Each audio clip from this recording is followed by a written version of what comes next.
ಸಂಜು ಮತ್ತು ಮಂಜು ಒಂದೇ ಪ್ರಾಪರ್ಟಿಯನ್ನ ಇಟ್ಕೊಂಡು ಇಬ್ರು ಜುಗಲ್ಬಂದಿ ಕಾಮಿಡಿಯನ್ನ ಮಾಡ್ತಾರೆ. ಸೊ ಮೊದಲನೇ ಪ್ರಾಪರ್ಟಿಯನ್ನ ಇವ್ರಿಗೆ ಕೊಡ್ತಾ ಇದ್ದೀನಿ. ನಾಯಿ ಮರೆ. ಇದು ನಾಯಿ ಬೀಳಿಸ್ತೆ, ಬಿಳಿ ನಾಯಿ. ಇದು ನಾಯಿ ಹುಚ್ಚ ಹೋಯ್ತು, ಹುಚ್ಚ ನಾಯಿ. ಸಾಕತ್ ಮಗ, ಸಾಕತ್. ಇದು ನಾಯಿ ಕಜ್ಜಾಯ ತಿನ್ನಿಸ್ತೆ, ಕಜ್ಜಿ ನಾಯಿ. ಇದು ನಾಯಿ ಶೂಳ್ ಬಿಟ್ಟೆ, ಶೂಳ್ ನಾಯಿ. ನಮ್ಮ ಆರ್ಕೆಸ್ಟ್ರಿಂದ ಮುಂದಿನ ಕಲಾವಿದರ ವೇದಿಕೆ ಕರೀತಾ ಇದ್ದೀರಿ. Mimicry artist Sitaram. ಬಾಲಿ ಜೋರಾದ ಚಪ್ಪಾಳೆ.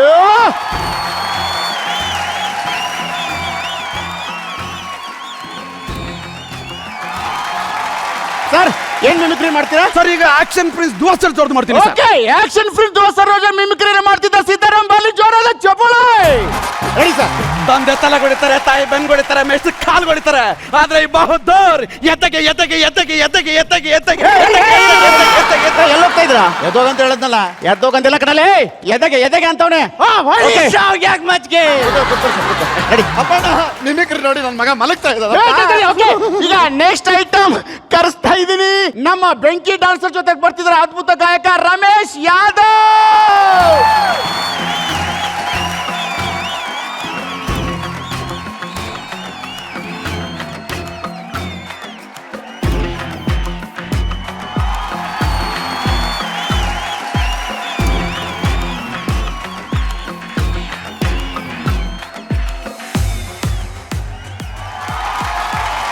ಓಕೆ, ರಮೇಶ್ ಅವರೇ ಬರಲಿ ಜೋರಾದ ಚಪ್ಪಾಳೆ.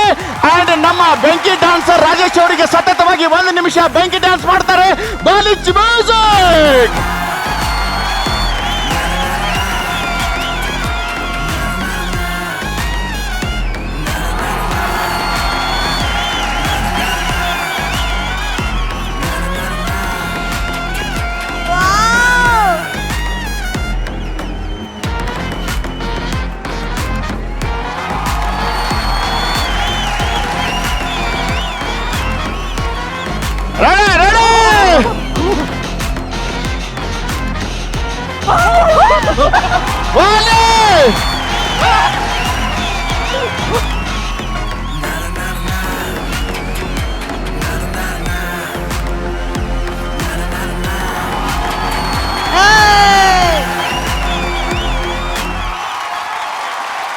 ಕಾಮಿಡಿ ಕಿಲ್ಲಾಡಿಗಳು, comedy comedy comedy comedy comedy ಕಿಲ್ಲಾಡಿಗಳು ಪ್ರೀಮಿಯರ್ ಲೀಗ್. ಮೊದಲನೇದಾಗಿ ಅನು ಮ್ಯಾಮ್, ಬಿಗಿನಿಂಗ್ ಇಂದ ನಗ್ತಾ ಇದ್ರಿ, ಹೇಗಿತ್ತು ಪರ್ಫಾರ್ಮೆನ್ಸ್? ಅಪ್ಪಣ್ಣ, ನಿಮ್ಮ ಟೀಮ್ ಇಂದ ಬಂದಂತ ಸ್ಕಿಟ್ ಗಳಲ್ಲಿ ಇದು ನನ್ನ ಮೋಸ್ಟ್ ಫೇವ್ರೆಟ್. ಇವತ್ತು ಆ ಭಗವಂತನಲ್ಲಿ ಬೇಡ್ಕೋತೀನಿ ನಾನು, ಇವತ್ತಿನ ಈ ಸ್ಕಿಟ್ಗೆ ವೈಟ್ ಗೋಲ್ಡ್ ಮನಿ ನಿಮಗೆ ಬರಲಿ ಅಂತ ಹೇಳಿ ನಾನು ಬೇಡ್ಕೋತೀನಿ. ನಂಗೆ ಅಷ್ಟರ ಮಟ್ಟಿಗೆ ಇಷ್ಟ ಆಯ್ತು. Very proud of you Appanna, very proud of you. Thank you madam, thank you. Hitmen ಅವರೇ ಕಾಲ್ ಪರ್ಫಾರ್ಮೆನ್ಸ್. ಯಾರೀ ಅವ್ರು ಫೈರ್ ಆಕ್ಟ್ ಮಾಡಿದವರು? ಇಲ್ಲಿದ್ದಾರೆ ಮೇಡಮ್. ಅವ್ರ ಹೆಸರೇನು? ರಾಜೇಶ್ ಅಂತ. ರಾಜೇಶ್ ಸರ್, ನಿಮ್ ಪರಿಚಯ ಮಾಡ್ಕೊಡಿ ನಮಗೆ ಪ್ಲೀಸ್. ನಾನು 13 ವರ್ಷದಿಂದ ಆರ್ಕೆಸ್ಟ್ರಾ ಫೀಲ್ಡ್ ಅಲ್ಲಿ ಇದ್ದೀನಿ, ಡ್ರೈವಿಂಗ್ ಸಹ ಮಾಡ್ತಾ ಇದ್ದೀನಿ. ಸೊ ಇದೇ ಕಲೆನ ನಾನು 13 ವರ್ಷದಿಂದ ಮಾಡ್ತಾ ಇದ್ದೀನಿ. 13 ವರ್ಷದಿಂದ. ಬಟ್ ಸರ್ ಸೂಪರ್ ಆಗಿತ್ತು sir, it's not a joke. ದಯವಿಟ್ಟು ಮನೇಲಿ ಯಾರು ಇದನ್ನ ಪ್ರಯತ್ನ ಪಡಬೇಡಿ. ರಾಜೇಶ್ ಅವ್ರು ಸೂಪರ್ ಆಗಿ ಮಾಡಿದ್ರು. Sitaramu, Bhavya, Shivu, Asha, Chetan, Basu, Ganaraj, next level performance. Thank you Shwetu ma'am, ನನ್ನ ಕಡೆಯಿಂದ ನಿಮ್ಗೆ ಸ್ಟ್ಯಾಂಡಿಂಗ್ ಮೇಲೆ ಸ್ಟ್ಯಾಂಡಿಂಗ್ ಓವೇಷನ್. ಅರೆ ವಾ. ಈಗ ಟೀಮ್ ಓನರ್ ಆದಂತಹ ಕುಲ್ ಅಕುಲ್ ಸರ್, ಮೊದಲನೇ 1 ಲಕ್ಷ ಬಂದಿದ್ದು ನನ್ನಿಂದಾನೆ, ಈಗ 2ನೇ 1 ಲಕ್ಷ ಬರ್ತಿರೋದು ಕೂಡ ನನ್ನಿಂದಾನೆ. ಅಲ್ಲ ಕಣೋ, ನನ್ನನ್ನು ಬಳಸ್ಕೊಳ್ದೆ ನಿಮ್ಗೆ ದುಡ್ಡು ಬರಲ್ವಾ? ಇದು ನಿಜವಾದ ವೈಟ್ ಗೋಲ್ಡ್ 1 ಲಕ್ಷದ ಪರ್ಫಾರ್ಮೆನ್ಸ್ ಮಾರಾಯ ಇದು. ಫ್ಯಾಂಟಾಸ್ಟಿಕ್. ಇಡೀ ಟೀಮ್ ಒಂದ್ ಕಡೆ ಪರ್ಫಾರ್ಮ್ ಮಾಡ್ತಿದ್ರೆ ಒಬ್ರು ಮಾತ್ರ ಎಲೆಮೆರೆ ಕಾಯಿ ತರ ನಿಂತಿದ್ದಾರೆ. ಅವರೇ ನಮ್ಮ ಗಣರಾಜ್ ಅವರು. ಅವ್ರ ಬಗ್ಗೆ ಒಂದು ಸ್ಪೆಷಲ್ ವಿಡಿಯೋ ಇದೆ, ನೋಡೋಣ. Video please. ಎಲ್ರಿಗೂ ನಮಸ್ತೆ. ನಾನು ಕಾಮಿಡಿ ಕಿಲ್ಲಾಡಿ ಗಣರಾಜ್. ನನ್ನ ಮನೆಯಲ್ಲಿ ನಾನು, ನನ್ನ ತಾಯಿ, ನನ್ನ ತಂದೆ ಮತ್ತು ನನ್ನ ತಮ್ಮ ಮತ್ತು ನನ್ನ ದೊಡ್ಡಮ್ಮ. ನಮಸ್ಕಾರ, ನಾನು ಗಣರಾಜಿನವನ ಅಮ್ಮ. ತಾಯಿ ಕೂಲಿ ಕೆಲಸ ಮಾಡೋದು, ತಂದೆನೂ ಕೂಲಿ ಕೆಲಸ. ನನ್ನ ಮಗ ಗಣರಾಜು 11 ವರ್ಷದಿಂದ ಸೆಲೂನ್ ತಿರುಗಾಡಿ ದುಡಿದು ಮನೆ ಕಟ್ಟುವಂತ ಆಸೆ ಮನೆ ಆಗಿದೆ, ಅದು ಅವನ ಕನಸಿನಲ್ಲಿ ಮನೆ ಆಗಿದೆ. ನನ್ನ ಮಗ ಗಣರಾಜಿ ಕಾಮಿಡಿ ಕಿಲಾಡಿಗೆ ಹೋಗಿದ್ದಾನೆ, ಅಲ್ಲಿ ಆಟ ಆಡ್ಲಿಕ್ಕೆ. ಅವನು ಹುಷಾರಾಗಲಿ, ಅವನನ್ನು ದೇವರು ಒಳ್ಳೇದು ಮಾಡಲಿ. ನನ್ನ ಕೆಲಸದ ಬಗ್ಗೆ ಹೇಳ್ಬೇಕು ಅಂದರೆ ನಾನು ಸಾಹಿತ್ಯ ಸಮಾಜ ಅಂದರೆ ಕ್ಷೌರಿಕ ವೃತ್ತಿ ಮಾಡ್ತಾ ಇದ್ದೇನೆ. ಸತ್ಯ ಹೇಳ್ಬೇಕು ಅಂದರೆ ನನಗೆ ಕೆಲಸದ ಬಗ್ಗೆ ಚೂರು ಇಂಟ್ರೆಸ್ಟ್ ಇರಲಿಲ್ಲ. ಅವನು ಕುಲಕಸಬ್ ಮಾಡಲಿಕ್ಕೆ ಅವನಿಗೆ ಇಷ್ಟ ಇಲ್ಲ. ಅವನು ಹೇಳ್ತಾನೆ, ನನ್ನನ್ನು ಶಾಲೆಗೆ ಹೋಗುವ ವಯಸ್ಸಿನಲ್ಲಿ ಯಾಕೆ ಅಮ್ಮಗೂ ದುಡಿಲಿಕ್ಕೆ ಕಲಿಸಿದ್ದಿ ಅಂತ. ಅದಕ್ಕೆ ಹೇಳಿದ್ದೇನೆ ನಾನು, ಕುಲಕಸಬ್ ಮಾಡು ಮಗ ಅಂತ. ಮತ್ತು ನನ್ನ ತಾಯಿ ಯಾವುದೇ ಫಂಕ್ಷನ್ಗೆ ಹೋಗಲಿ ಅವರಿಗೆ ಮೇಕಪ್ಪು ಅಂದರೆ ಐಬ್ರೋ ಶೇಪ್ ನಾನೇ ಮಾಡೋದು. ಮತ್ತು ನಾಟಕದ ಬಗ್ಗೆ ಹೇಳಬೇಕು ಅಂದರೆ ನಮ್ಮ ಊರಲ್ಲಿ ಒಂದು ಬದ್ಕೆರೆಗಲ್ಪಿಂದ ನಾಟಕ ಆಯಿತು. ನಾಗೇಶ್ ಅಣ್ಣ ಆ್ಯಕ್ಟ್ ಮಾಡಿದರು.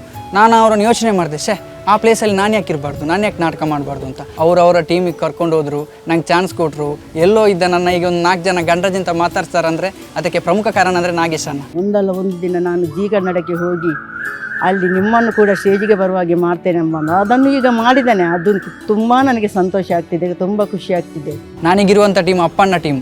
ನಂಗೆ ತುಂಬ ಖುಷಿ ಆಗ್ತಿದೆ, ಯಾಕಂದರೆ ಅಪ್ಪಣ್ಣನ ಆ್ಯಕ್ಟಿಂಗನ್ನು ನಾನು ಟಿ ವಿಯಲ್ಲಿ ನೋಡ್ತಾ ಇದ್ದೆ. ಇವತ್ತು ಅವ್ರ ಜೊತೆ ಆ್ಯಕ್ಟಿಂಗ್ ಮಾಡ್ತಾ ಇದ್ದೇನೆ, ಅದು ತುಂಬ ಖುಷಿ ಇದೆ.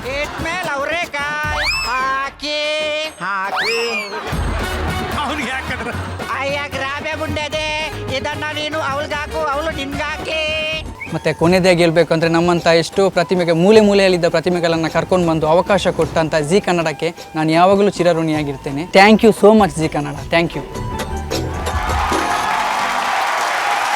ಇವತ್ತು ನಮ್ಮ ಜೊತೆಗೆ ಗಣರಾಜ್ ಅವರ ತಾಯಿ ಹಾಗೆ ತಮ್ಮ ಬಂದಿದ್ದಾರೆ. ದಯವಿಟ್ಟು ವೇದಿಕೆ ಮೇಲೆ ಬರಬೇಕು.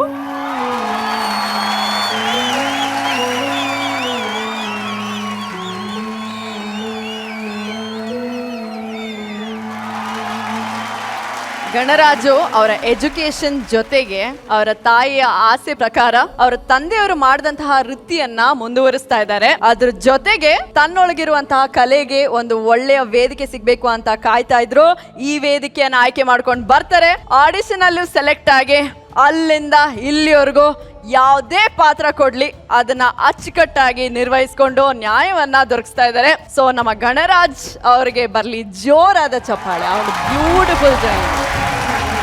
ಜಗಣ, ಏನ್ ಹೇಳಕ್ ಇಷ್ಟಪಡ್ತೀರಾ ಗಣರಾಜ್ ಅವರ ಜರ್ನಿ ಬಗ್ಗೆ? ಯಾರಿಗೆ ಯಶಸ್ಸಿನ ಮೆಟ್ಲು ಸಿಗ್ತಾ ಹೋಗುತ್ತೆ ಅಂದ್ರೆ ಯಾರು ಕಷ್ಟದಲ್ಲಿದ್ದಾರೋ ಅವ್ರು ಮಾತ್ರ ಸಿಗಕ್ಕೆ ಸಾಧ್ಯ ಇರುತ್ತೆ. ಸೊ ಅವ್ನಿಗೆ ಏನಕ್ಕೆ ಈ ಜಾಗ ಎಲ್ಲ ಸಿಕ್ಕಿದೆ ಅಂದರೆ ಅವ್ನು ಸೂಕ್ಷ್ಮ ಮನಸ್ಸಿನಲ್ಲಿ ಯಾವ ದೇವ್ರಿಗೋ ಏನೋ ಯಾವಾಗಲೂ ಹರಕೆ ಹೊರೋದು, ಬೇಡ್ಕೊಡೋದು, ಪ್ರಾರ್ಥನೆ ಮಾಡೋದು ಏನೋ ಮಾಡಿದ್ದಾನೆ. ಆ ದೇವ್ರಿಗೆ ಕೇಳಿಸಿದೆ ಅವನ ಮಾತು. ಸೊ ಸರಿಯಾದ ವೇದಿಕೆ ಬೇಕು ಅಂತೇಳಿ ಈ ವೇದಿಕೆಗೆ ತಂದು ಬಿಟ್ಟಿದೆ. ಇನ್ನು ಎಲ್ಲೇ ಇಲ್ಲ, ಅವ್ನು ಬೆಳಿಬೋದು, ಎಷ್ಟುದ್ದ ಎಷ್ಟು ಎತ್ತರ ಬೇಕಾದ್ರೆ ಬೆಳಿಬೋದು. ಓ ನೈಸ್, ಥ್ಯಾಂಕ್ ಯು ಜಗೇಶ್ ಸರ್. ಸೊ ಗಣರಾಜ್, ಒಂದ್ ಕಡೆ ನೀವು ತುಂಬಾ ಪ್ರೀತಿ ಮಾಡುವಂತಹ ತಾಯಿ, ಮತ್ತೆ ತುಂಬಾ ಇಷ್ಟಪಟ್ಟು ಬಂದಂತಹ ವೇದಿಕೆ, ಎರಡು ಒಟ್ಟಿಗೆ ನಿಮ್ಮ ಕನಸು ನನಸು ಮಾಡ್ತಾ ಇದೆ. ಈ ಕ್ಷಣ ಹೇಗೆ ಅನಿಸ್ತಾ ಇದೆ? ತುಂಬ ಖುಷಿ ಆಗ್ತಾ ಇದೆ. ಅವಕಾಶ ಕೊಟ್ಟಂಥ ಜಿ ಕನ್ನಡಕ್ಕೋಸ್ಕರ ನನ್ನ